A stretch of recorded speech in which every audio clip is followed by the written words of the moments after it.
बच्चे को स्वागत है इस चैनल पे। बच्चे आज के इस वीडियो में हम लोग करने वाले हैं सीबीएसई बोर्ड क्लास 7वां हिंदी का चैप्टर दूसरा हिमालय की बेटियां से बच्चे अभ्यास प्रश्न को। बच्चे इससे पहला वीडियो में हम लोग कुछ अभ्यास प्रश्न को कर चुके हैं, नहीं देखे तो इस वीडियो के डिस्क्रिप्शन बॉक्स में जाकर के देख लीजिएगा, लिंक डाल दिया गया है। सो बच्चे अगर देखते हैं तो अभ्यास प्रश्न जो है पिछले वीडियो में ये सारा हम क्वेश्चन कर लिए थे बच्चे। अब जो करना है बच्चे यहाँ से करना है भाषा की बात से क्वेश्चन आंसर। बच्चे भाषा की बात से क्वेश्चन आंसर करना है। सो बच्चे इस चैनल पे नहीं हो तो सबसे पहले तो एक छोटा सा रिक्वेस्ट है कि इस चैनल को अभी तक सब्सक्राइब नहीं किए तो चैनल को सब्सक्राइब कर लीजिए। अभी तक वीडियो को लाइक नहीं किए तो प्यारा से एक लाइक कर लीजिए।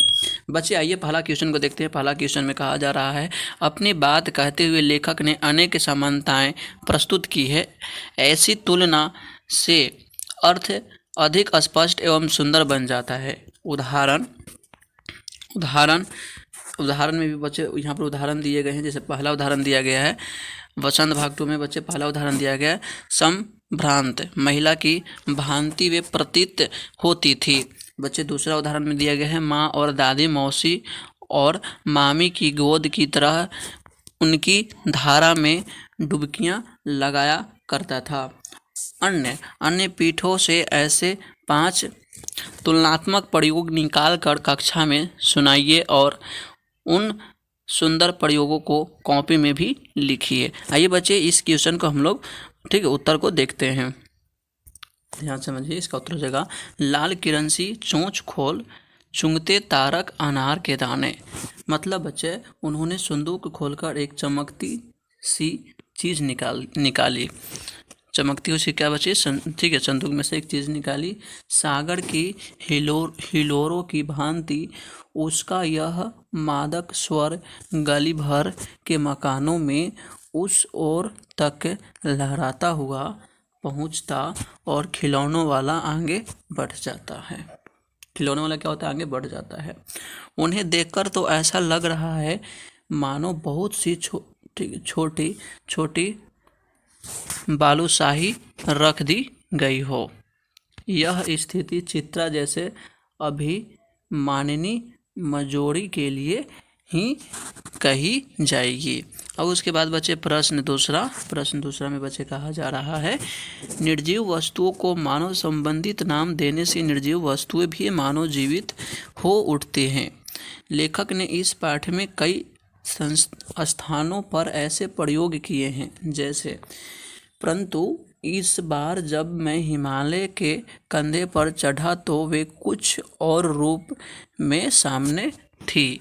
या बच्चे काका का लेखकर ने नदियों को लोक माता कहा है। पाठ में इसी तरह के और उदाहरण ढूंढिए। तो बच्चे इसका उत्तर हो जाएगा पाठ के अन्य उदाहरण बताया गया है। उत्तर में संभ्रांत महिला की भांति प्रतीत होती है। इनका उछलना और कूदना, खिलखिलाकर हंसते जाना, उनकी भाव भंगी या यह उल्लास कहाँ गायब हो जाता है। माँ बाप की गोद में धरंग होकर खेलने वाले इन बालिकाओं के रूप में रूप पिता का विराट प्रेम पाकर भी अगर इनका मन अतृप्त ही है तो कौन होगा जो इनकी प्यास मिटा सकेगा। बूढ़े हिमालय की गोद में बच्चियां बनकर ये कैसे खेला करती हैं।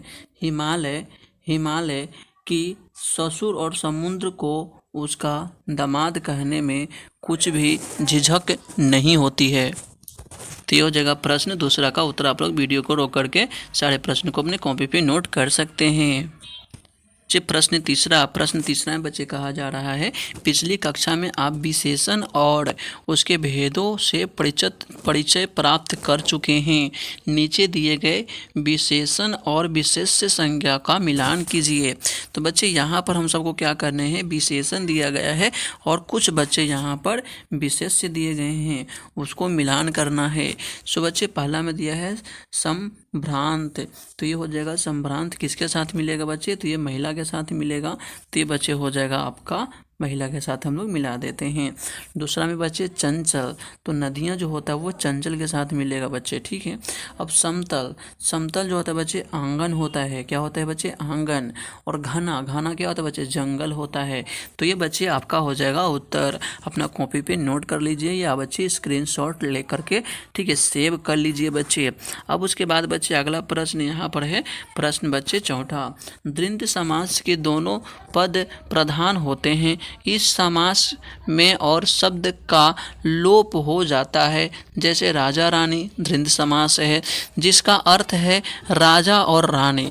पाठ, पाठ में कई स्थान पर द्वंद समासों का प्रयोग किया गया है, उन्हें खोज कर वर्णमाला क्रम शब्दकोश शैली में लिखिए। तो बच्चे इसका उत्तर हो जाएगा छोटी बड़ी, भाव भंगी, माँ बाप। सिंपल है बच्चे, 3 यहाँ पर बताए गए हैं उत्तर में, अपना कॉपी पे नोट कर लीजिएगा। अब उसके बाद बच्चे है आपका अगला प्रश्न पचमा। पचमा क्वेश्चन है बच्चे, नदी को उल्टा लिखने से दीन होता है जिसका अर्थ होता है गरीब। आप भी 5 ऐसे शब्द लिखिए जिसे उल्टा लिखने पर सार्थक शब्द बन जाए। प्रत्येक शब्द के आगे संज्ञा का नाम भी लिखिए, जैसे नदी दिन बनता है, ये भाववाचक संज्ञा है। तो बच्चे इसका उत्तर हो जाएगा रात, रात तार, रात को उल्टा करेंगे तो तार बन जाएगा। अब उसके बाद जाता, जाता को उल्टा करेंगे बच्चे तो ताजा बन जाएगा। भाला को लाभ बन जाएगा, राही को हीरा बन जाएगा, नौ को वन बन जाएगा, नमी को मीन बन जाएगा, नशा को शान, ठीक है, शान बन जाएगा, लाल को लला बन जाएगा। तो ये हो जाएगा बच्चा आपका प्रश्न पाँचवा का उत्तर, अपनी कॉपी पे नोट कर लीजिएगा। अब उसके बाद बच्चे प्रश्न छठा। बच्चे प्रश्न छठा में कहा जा रहा है समय के साथ भाषा बदलती है, शब्द बदलते हैं और उनके रूप बदलते हैं। जैसे बेतवा नदी के नाम का दूसरा रूप वेत्रवती है। नीचे दिए गए शब्दों में ढूंढकर इन नामों के अन्य रूप लिखिए। बच्चे दिया गया है सतलुज, रोपर, झेलम, चिनाव, अजमेर, बनारस। सो बच्चे इसका उत्तर हो जाएगा यहाँ पे बच्चे सतलज का हो जाएगा सतदूम, शत्रुदूम बच्चे। और रोपर का हो जाएगा रूपपुर, झेलम का हो जाएगा वित्तसता और चिनाव का हो जाएगा विपाशा। अब उसके बाद बच्चे अजमेर, अजमेर का हो जाएगा अजय मेरू, बनारस का हो जाएगा बच्चे वाराणसी। तो हो जाएगा बच्चे आपका प्रश्न छठा का उत्तर। अब उसके बाद बच्चे प्रश्न सातवां। प्रश्न सातवां में भी कुछ बातें कहे गए हैं, उसका बच्चे यहाँ पर ध्यान से पढ़ना होगा। जैसे मान लीजिए बच्चे प्रश्न सातवां में कहा गया है, उनके ख्याल में शायद ही यह बात आ सके कि बूढ़े हिमालय की गोद में बच्चियां बनकर ये कैसे खेला करती हैं। जैसे कुछ बातें कह गए हैं, उपरोक्त पंक्ति में ही के प्रयोग की ओर ध्यान दीजिए। ही वाला वाक्य नकारात्मक अर्थ दे रहा है, इसीलिए ही वाले वाक्य में कई बात को हम ऐसे भी कह सकते हैं, उनके ख्याल में शायद यह बात ना आ सके। अब उसके बाद ये बच्चे इसमें कहा गया है, जैसे मान लीजिए इसी प्रकार नकारात्मक प्रश्नवाचक वाक्य कई बार नहीं के अर्थ में इस्तेमाल नहीं होते हैं। जैसे महात्मा गांधी को कौन नहीं जानता।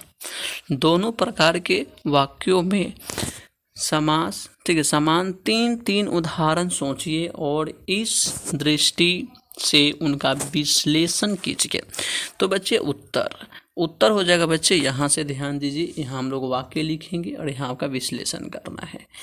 बापू को कौन नहीं जानता, तो हो जाएगा हर कोई बापू को जानता है बच्चे, फुल स्टॉप। अब उसके बाद बच्चे यहाँ पे उन्हें शायद ही इस घटना की जानकारी हो, तो बच्चे हो जाएगा यहाँ पे शायद उन्हें घटना की जानकारी ना हो। अब उसके बाद बच्चे वह शायद ही तुम्हें देख सकें, तो बच्चे इसका उत्तर हो जाएगा शायद उन्हें घटना की जानकारी ना हो। घा में हो जाएगा वे लोग शायद ही उधर खेलें, तो बच्चे इसका उत्तर हो जाएगा वे लोग शायद इधर ना खेलें। तो ये हो जाएगा। अब उसके बाद बच्चे हम देखते हैं बच्चे ये प्रश्न आपका क्या था, 7वां था। ठीक है, जो आपका ये अंतिम प्रश्न था बच्चे, जो मैंने इस वीडियो में अच्छी तरह से आपको बता दिया। सो बच्चे अध्याय दूसरा जो है अपना संपूर्ण प्रश्न अभ्यास समाप्त होता है इस वीडियो में। अब बच्चे प्रश्न अभ्यास हम लोग चैप्टर तीसरा को करने वाले हैं। सो बच्चे अभी तक इस चैनल को सब्सक्राइब नहीं किया तो चैनल को सब्सक्राइब कर लीजिए, वीडियो को लाइक कर लीजिए। बच्चा कोई भी प्रकार की अगर त्रुटि हो तो अपना कमेंट बॉक्स में राय जरूर दीजिए, और वीडियो के डिस्क्रिप्शन बॉक्स में व्हाट्सएप ग्रुप का लिंक दिया गया होगा, CBSE क्लास 7 करके आप लोग वहाँ से ज्वाइन हो जाइए। हर एक नोट्स वीडियो ठीक है वीडियो के अंत में मिलती रहता है। बाकी इसके लिए इतना ही, जय हिंद।